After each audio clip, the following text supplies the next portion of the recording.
Today I'm going to talk about the strategy that is the most fun strategy. There are a lot of strategies that you can use to foster your good habits, but the most fun strategy is the strategy of treats. Now, a treat is something that you get because you want it. You didn't earn it, you don't deserve it, you're just giving yourself a treat. Now, giving yourself treats might sound like something that's very frivolous and self-indulgent, but in fact, it's not. Because when we give ourselves treats, we amplify our ability to use self-command. When we give ourselves treats, we feel comforted, we feel taken care of, we feel energized, and that allows us to exercise our self-command more. When you recharge your battery, then you're better able to ask more of yourself. So when you give more to yourself, you can ask more of yourself. So you have to give to yourself. And it's very important to have a lot of healthy treats, because a lot of times when people are trying to give themselves treats, they give themselves treats that are not good for them, that actually undermine their good habits. So you want to have a lot of healthy treats so that when you want to get that feeling of treats, you know what to do. So for instance, I'm obsessed with the sense of smell, and Happier at Home, I read a lot about the sense of smell and I love it. So now I wear perfume all the time and I'm like, oh, that is such a treat. It's easy, it's quick, I get a treat just from using that. Or scented candles. I used to scoff at scented candles, and now I'm like, oh, what a fabulous, easy treat is a scented candle. Another thing that I like to do is I love to write out quotations. I love to write down my favorite passages from books.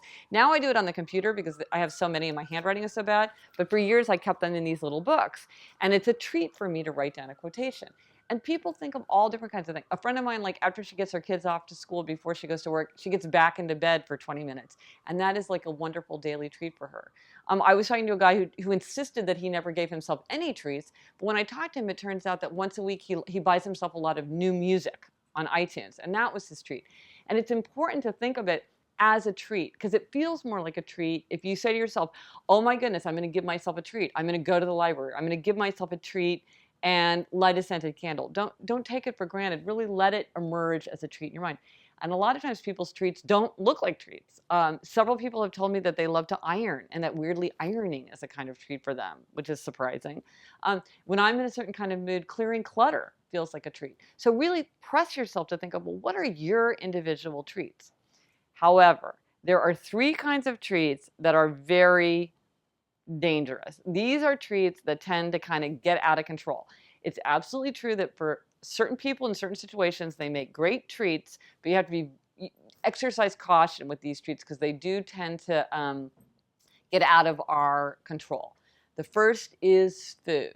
Treating yourself with food for many people is not a good idea. They do better with a different kind of treat. Same thing, shopping. Shopping is a treat that for many people feels out of control. And finally, screen time. Whether you're watching on TV or your computer or whatever you're doing, a lot of times screen time is something that can just get out of our grasp. So with these three kinds of treats, you want to exercise caution. But it may sound selfish to think about giving yourself treats, but it's really by taking care of yourself, energizing yourself, that you really equip yourself to worry about the world, to worry about other people, and to give yourself that self-mastery that is really going to allow you to stick to your good habits.